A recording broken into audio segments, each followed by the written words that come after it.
Shalom, kembali berjumpa dalam program Bible Study Online CK7, di mana pada hari ini kita akan melanjutkan pembelajaran kita, saudara, dari Mazmur pasal yang ke-102.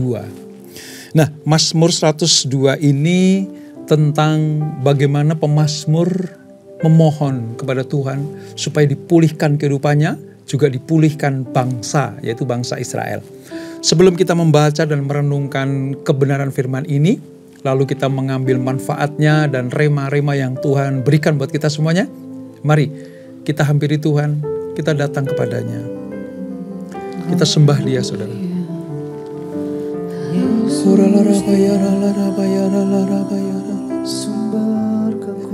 Kau Yesusku,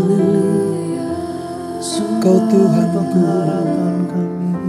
Engkau Raja segalanya. Engkau Tuhan yang menjawab doa bagi anak-anaknya. Saat ku dalam kesesakan, yang ku harap hanya Kau Tuhan. Saat badai hidup menerpa, masih ada Tuhan bagiku. Saat semua jalan tertutup, tiada yang sanggup menolong. Saat air mata tercurah, masih ada Tuhan bagiku. Penolongku hanyalah diri-Mu, penghiburku hanya Engkau Bapa-Ku. Selalu menyertai hidupku, Kau Bapa-Ku yang setia. Penolongku hanyalah diri-Mu, penghiburku hanya Engkau Bapa-Ku. Selalu menyertai hidupku, Kau Bapa-Ku yang setia. Yesus, Yesus, Yesus. Saat ku dalam kesesakan, yang ku harap hanya Kau Tuhan. Saat badai hidup menerpa,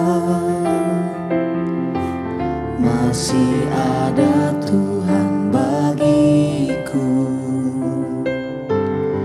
Saat semua jalan tertutup, tiada yang sanggup menolong. Saat air mata tercurah, masih ada Tuhan bagiku. Penolongku hanyalah diri-Mu, penghiburku hanya Engkau Bapa.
selalu menyertai hidupku. Kau Bapakku yang setia.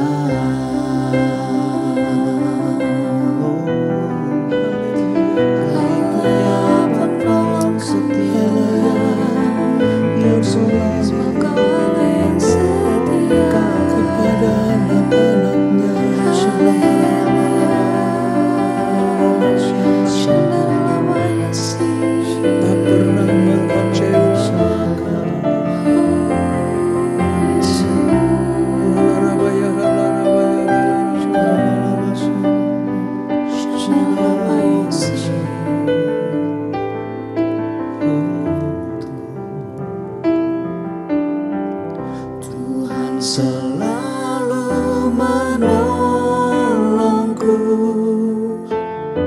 selalu menjagaku.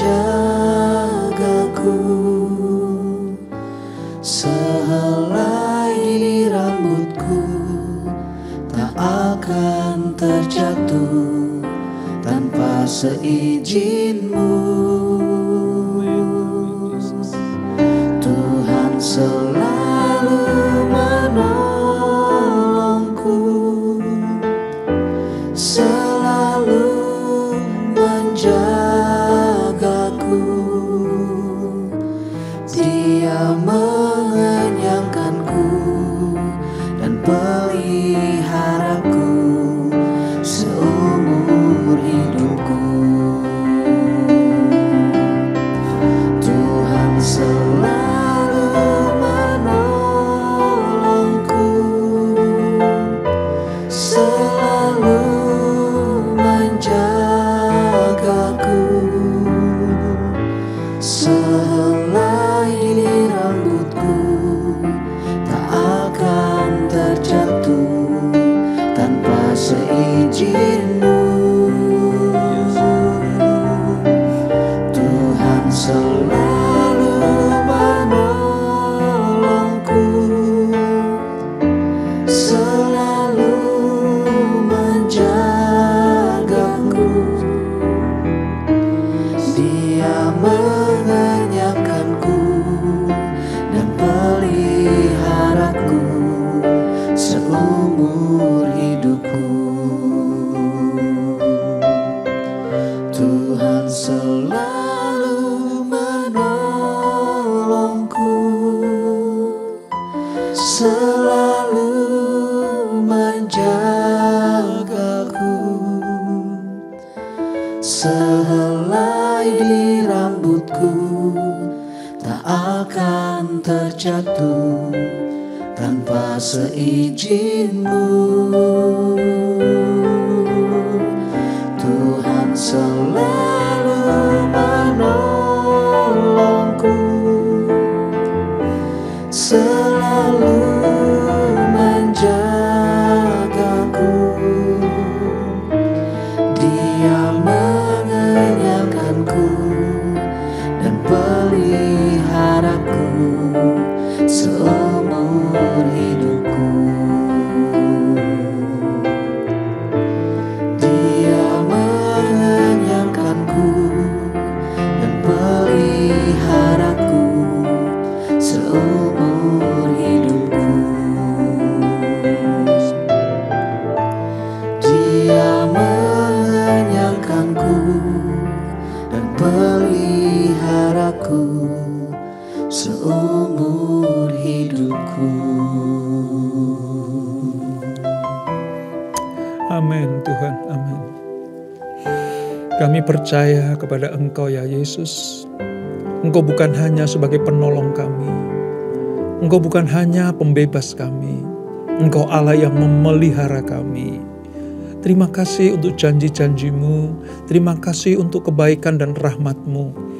Kami mengucap syukur memiliki Allah yang seperti Engkau, dan kami menjadi umat pilihan-Mu. Sebentar kami akan melanjutkan pembelajaran kami Tuhan. Urapi kami, jamah kami, ajar kami mengerti apa yang Kau firmankan, supaya kami berjalan hidup di dalamnya. Dengan demikian, semua janji pertolongan-Mu akan kami nikmati dan kami rasakan. Terima kasih Bapa. Di dalam nama Yesus, mari yang siap belajar firman Tuhan. Sama-sama kita katakan, amin. Kita akan membaca dari Mazmur 102, saudara. Alkitab kita Perjanjian Lama halaman 646. Saya membaca versi Alkitab yang sudah direvisi, yaitu PB2. Ya, demikian firman Tuhan, atau terjemahan baru 2. Demikian firman Tuhan, Mazmur 102. Doa minta tolong dan doa untuk Sion. Doa seorang sengsara pada waktu ia lemah lesu dan mencurahkan pengaduannya kepada Tuhan. Tuhan, dengarkanlah doaku, dan biarlah teriakku minta tolong sampai kepadamu. Janganlah sembunyikan wajahmu terhadap aku pada hari aku tersesak. Sedengkanlah telingamu kepadaku pada hari aku berseru. Segeralah menjawab aku. Sebab hari-hariku habis seperti asap. Tulang-tulangku membara seperti perapian. Hatiku terpukul dan layu seperti rumput, sehingga aku lupa makan rotiku. Oleh sebab keluhanku yang nyaring, aku tinggal tulang belulang. Aku sudah menyerupai burung undan di padang gurun, sudah menjadi seperti burung ponggok pada reruntuhan. Aku tidak bisa tidur dan sudah menjadi seperti burung terpencil di atas sotoh. Sepanjang hari aku dicela oleh musuh-musuhku. Orang-orang yang mempermainkan aku menyumpah dengan menyebut namaku. Sebab aku makan abu seperti roti dan mencampur minumanku dengan tangisan. Oleh karena marahmu dan gerammu, sebab engkau telah mengangkat aku dan melempar aku. Hari-hariku seperti bayang-bayang memanjang, dan aku sendiri layu seperti rumput. Tetapi engkau ya Tuhan, bersemayam untuk selama-lamanya, dan namamu tetap turun-temurun. Engkau sendiri akan bangun, akan menyayangi Sion, sebab sudah waktunya untuk mengasihinya, sudah tiba saatnya. Sebab hamba-hambamu sayang kepada batu-batunya, dan merasa kasihan akan debunya. Maka bangsa-bangsa menjadi takut akan nama Tuhan, dan semua raja bumi akan memuliakanmu. Bila Tuhan sudah membangun Sion, sudah menampakkan diri ke dalam kemuliaannya, sudah berpaling mendengarkan doa orang-orang yang bulus, dan tidak memandang hina doa mereka. Biarlah hal ini dituliskan bagi angkatan yang kemudian, dan bangsa yang diciptakan nanti akan memuji-muji Tuhan. Sebab ia telah memandang dari ketinggiannya yang kudus. Tuhan memandang dari surga ke bumi, untuk mendengar keluhan orang tahanan, untuk membebaskan orang-orang yang ditentukan mati dibunuh. Supaya nama Tuhan diceritakan di Sion, dan dia dipuji-puji di Yerusalem, apabila berkumpul bersama-sama bangsa-bangsa dan kerajaan-kerajaan untuk beribadah kepada Tuhan. Ia telah mematahkan kekuatanku di jalan dan memperpendek umurku. Aku berkata, ya Allahku, janganlah mengambil aku pada pertengahan umurku. Tahun-tahunmu tetap turun-temurun. Dahulu sudah kau letakkan dasar bumi, dan langit adalah buatan tanganmu. Semuanya itu akan binasa, tetapi engkau tetap ada. Dan semuanya itu akan menjadi usang seperti pakaian.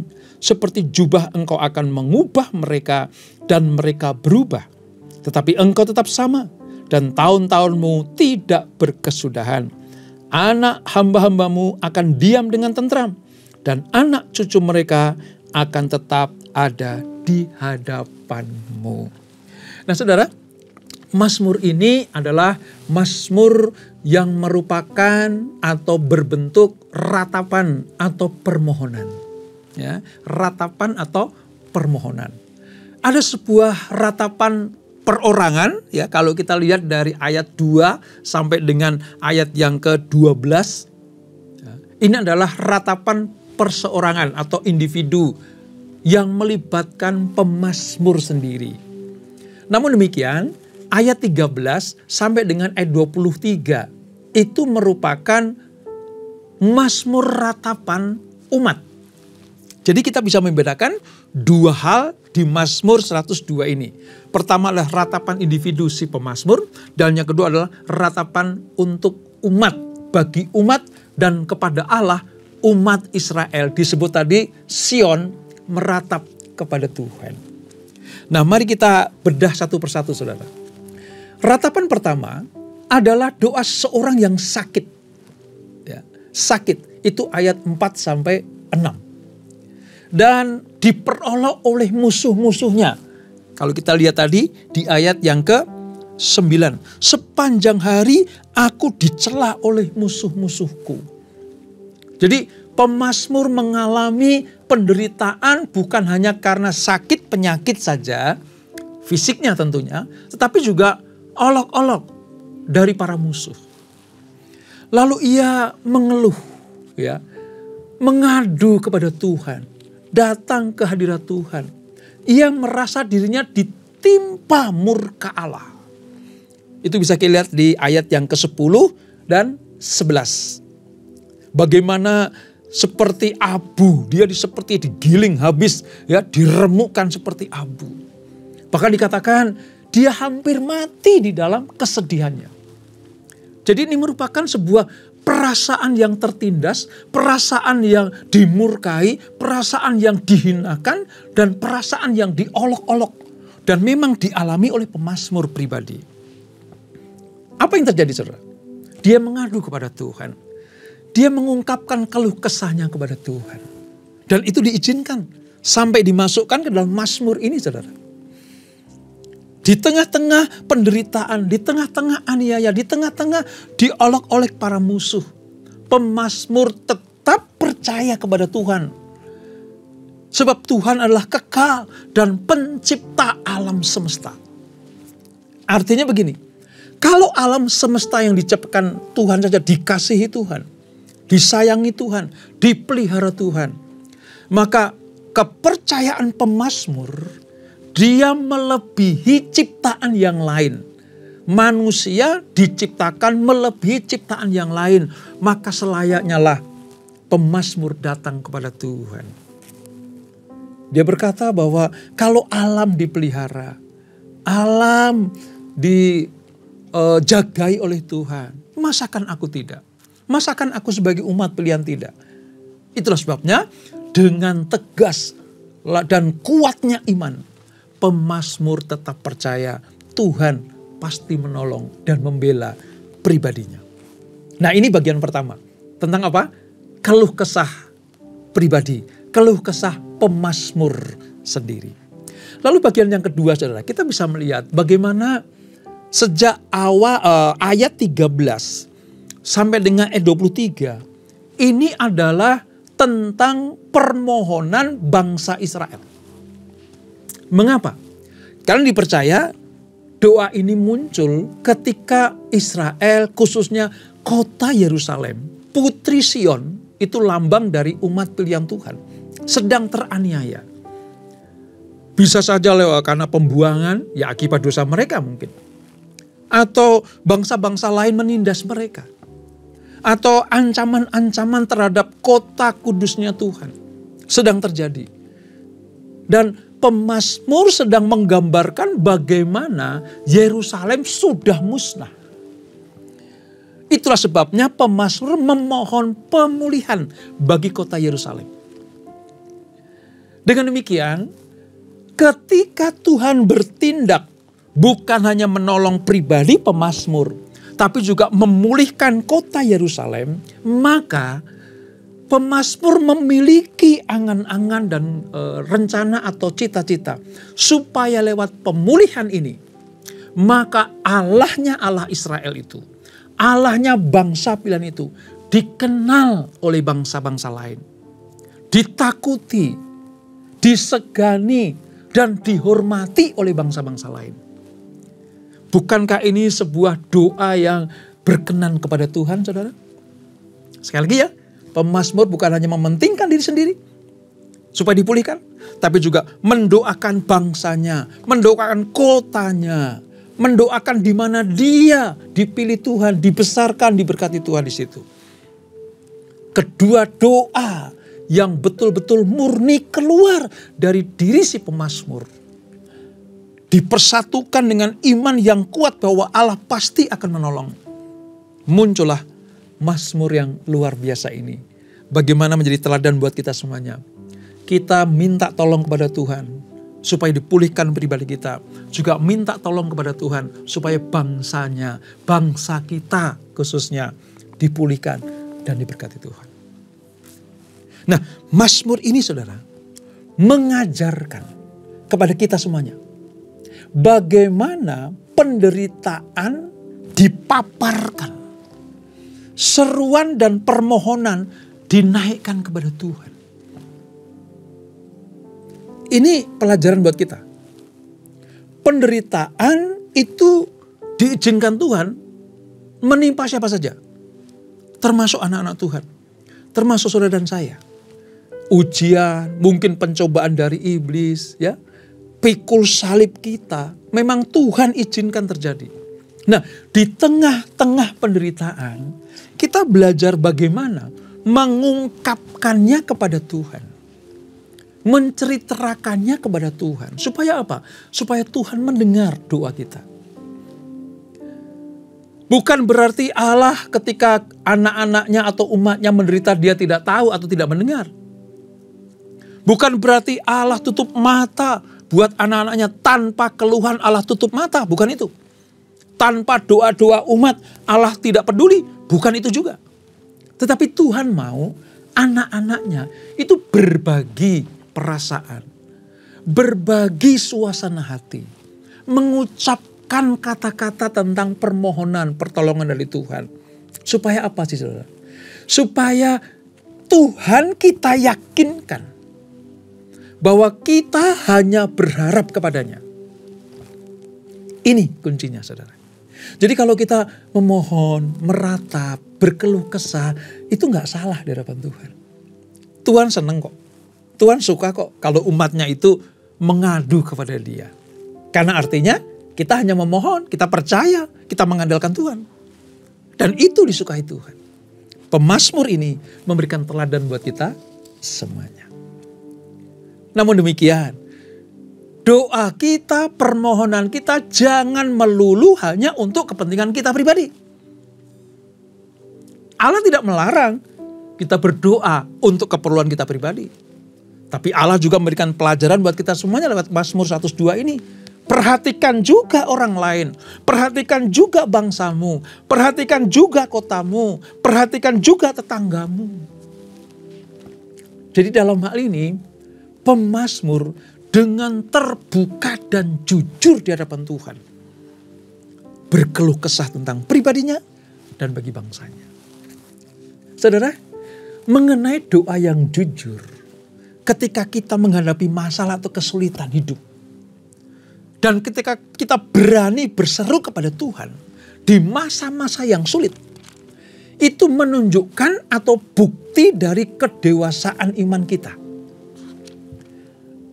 Saya ulang ya, kalau kita belajar berdoa, kita berseru kepada Tuhan di tengah masa-masa yang sulit, di tengah penderitaan, ujian atau pencobaan yang kita hadapi.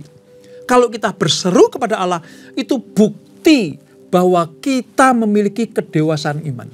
Mengapa? Karena kita percaya hanya Tuhanlah satu-satunya penolong kita. Tadi pujian tadi. Hanya Tuhan penolong kita. Dia yang menyegarkan kita. Dia yang membela kita. Dia yang menyempurnakan hidup kita. Dia juga yang akan memberikan jalan keluar buat kita semuanya.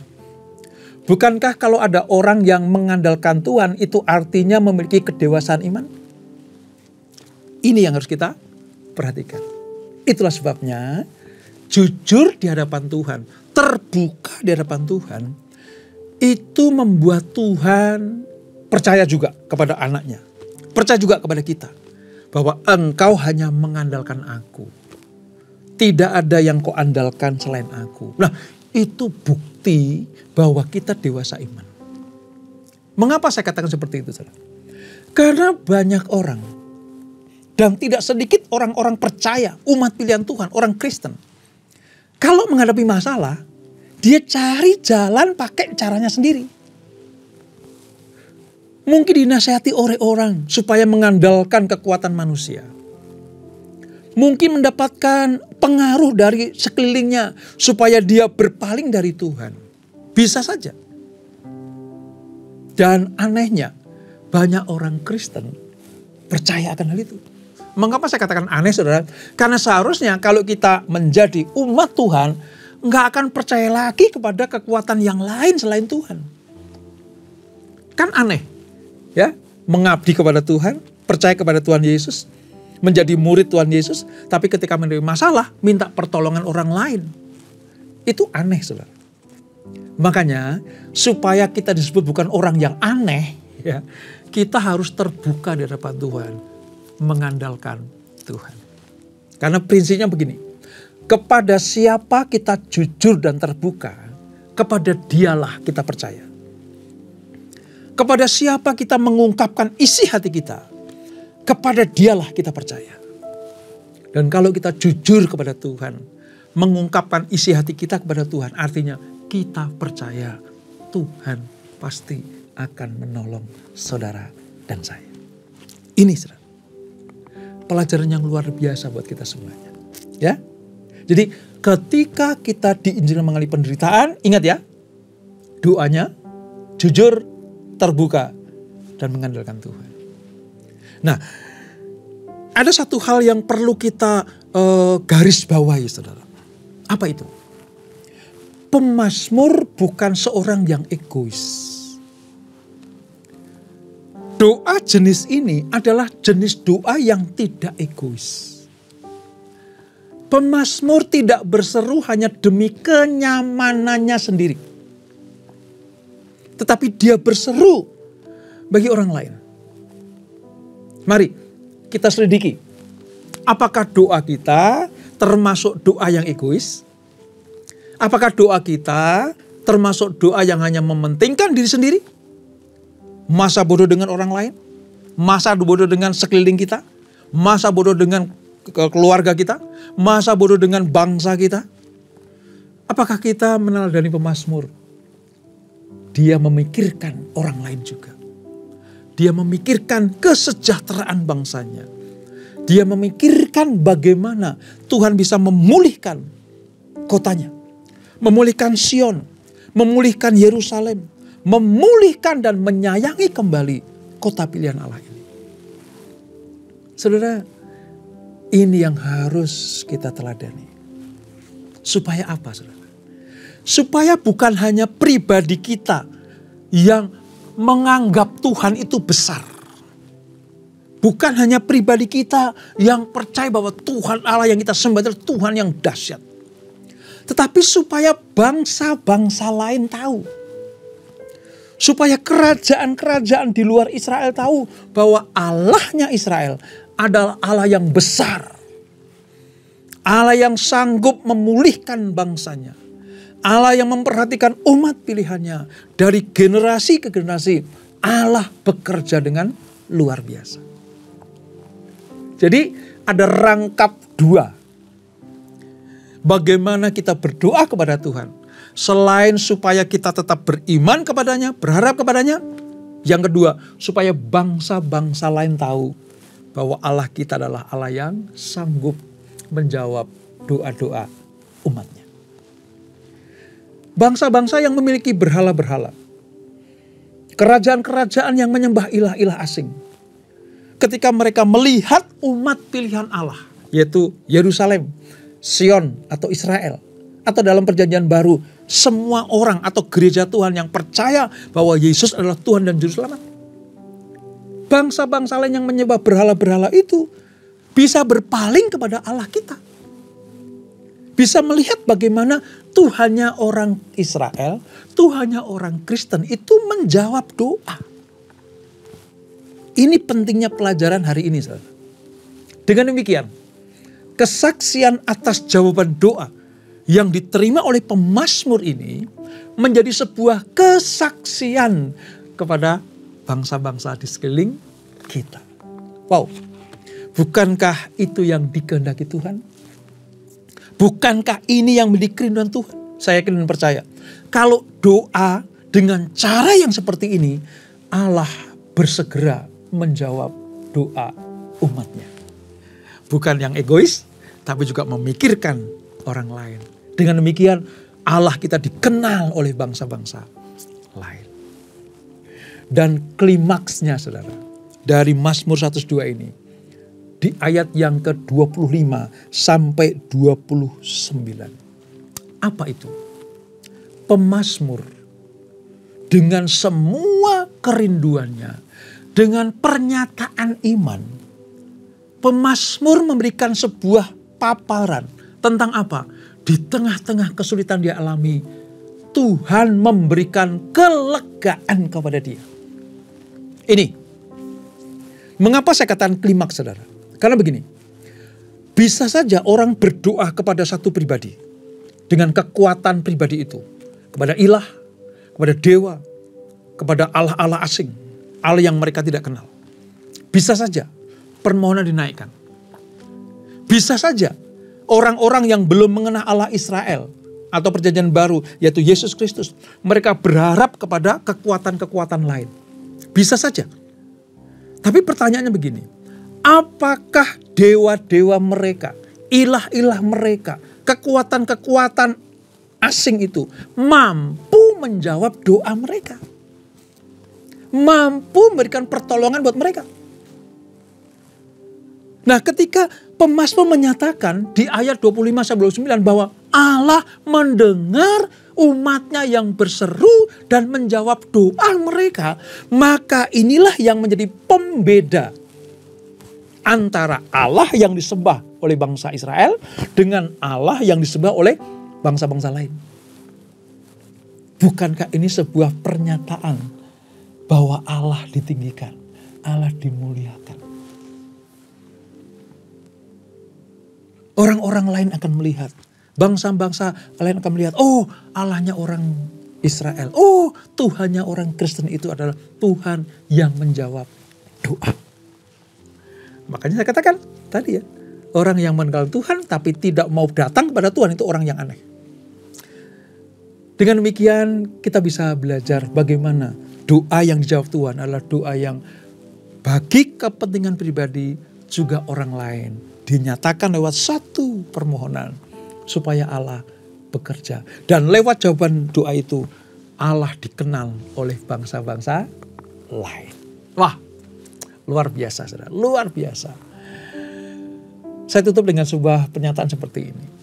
Kalau kita sedang dalam kesulitan, kalau kita sedang dalam penderitaan, rasanya salib kita terlalu berat dan sulit, rasanya sudah doa sekian lama tidak dijawab Tuhan, apakah saudara dan saya masih tetap berharap kepada Tuhan?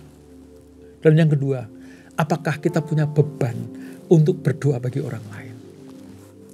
Kalau kita punya beban, bukan hanya untuk pribadi kita, tapi bagi orang lain juga, saya yakin dan percaya Tuhan bersegera menjawab doa-doa kita. Dalam setiap kegiatan ibadah kita saudara, baik itu doa fajar, menara doa, ibadah-ibadah raya di hari Minggu, dan ibadah-ibadah tengah minggu, di CK7 selalu berdoa bagi bangsa, bagi orang lain, bagi generasi, bukan hanya di CK7, tapi juga generasi Yeremia di tempat lain. Itulah cara kita untuk membuktikan kita menggenapi, kita percaya firman Allah sepenuhnya. Terus berdoa, jujur di hadapan Tuhan, dan nantikan jawaban Tuhan, supaya bangsa-bangsa lain mengenal Allah yang kita sembah. Mereka percaya dan mengabdi kepada Allah yang kita layani. Dan itulah Mazmur 102. Kita berdoa. Bapa, terima kasih untuk anugerah-Mu. Kami tahu sekarang bagaimana ketika kami menghadapi kesulitan, jalan keluarnya adalah datang kepada Allah. Allah Israel, yaitu Yesus Kristus yang kami sembah dan kami layani. Kami jujur dan terbuka di hadapan-Nya. Kami juga diajarkan bagaimana bukan untuk kepentingan pribadi kami saja ketika kami berdoa, tapi juga mendoakan orang lain, mendoakan bangsa kami, mendoakan orang sekeliling kami. Dengan demikian, bukan hanya pribadi kami yang menyatakan Engkau Allah yang besar, tapi orang-orang yang ditolong Tuhan di luar kami itu, mereka juga percaya bahwa Allah kami adalah Allah yang besar. Dan itulah yang dinanti-nantikan Tuhan. Terima kasih Bapak. Berkati kami semuanya. Berkati anak-anak-Mu. Sebelum kami tinggalkan acara ini, kami siapkan hati kami terima berkat yang daripada Tuhan. Kekasih-kekasih Kristus arahkan hatimu pada Tuhan. Terimalah berkat kasih anugerah dari Allah Bapa yang berlimpah-limpah di dalam Anaknya yang tunggal Tuhan Yesus Kristus. Dan persekutuan yang manis dan Roh Kudus menyertai kita semuanya. Mulai saat ini sampai Maranatha. Yesus datang yang kedua kali menjemput kita semuanya. Bertemu di awan-awan yang permai. Menikmati kemuliaan kekal sampai selama-lamanya. Yang diberkati. Sama-sama kita katakan amin. Tuhan Yesus memberkati.